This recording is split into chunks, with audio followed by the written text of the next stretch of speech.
Okay, yes, I come from the northern part of Malawi in the Mphande district at a place called Toza. In that place, and most of the northern region, the culture is that the woman follows the man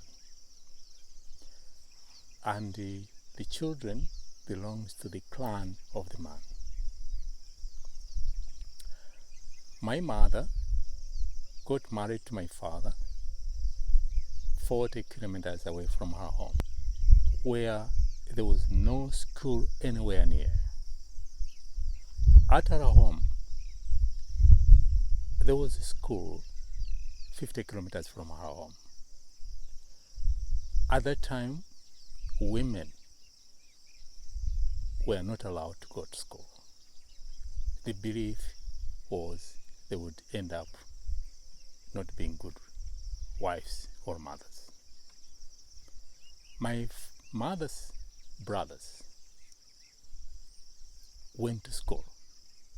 She was not allowed. She wished she had a chance just to taste the classroom one day. She never had that chance. When she got married to my father, 40 kilometers away from her home, she was blessed with her firstborn son. The wish to have her son go to school was so great, but there was no school around. So she had to beg the clan, that is my father's clan.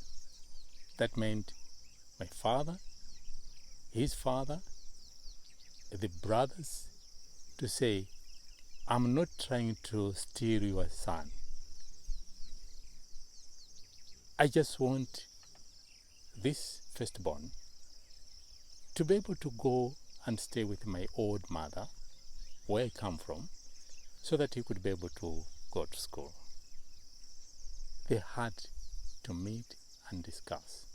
There are some who said, no, she wants to take our son away. But after several discussions, they said, let's try her. So the firstborn son was allowed to go to my mother's home and stay with my grandmother. This son walked every day 15 kilometers going to school.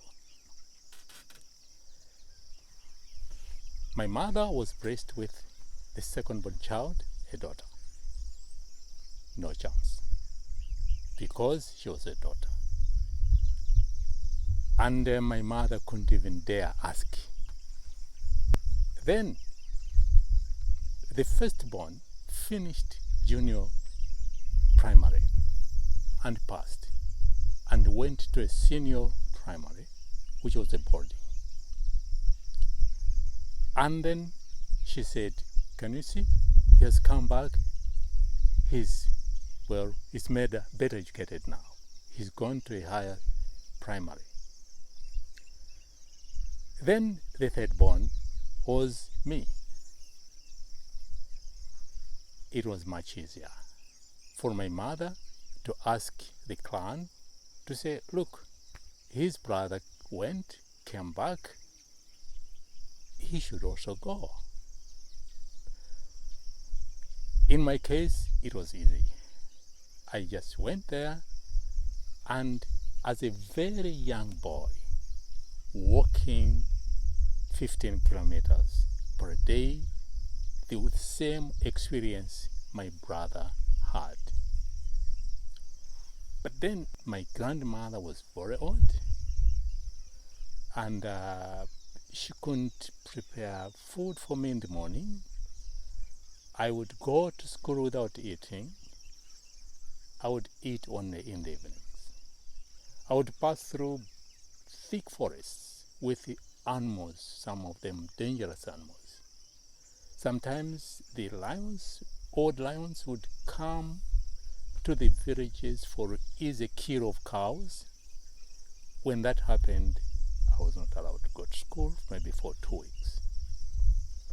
I would cross big rivers where I would take off all my clothes and tie them on the head and my copies and swim across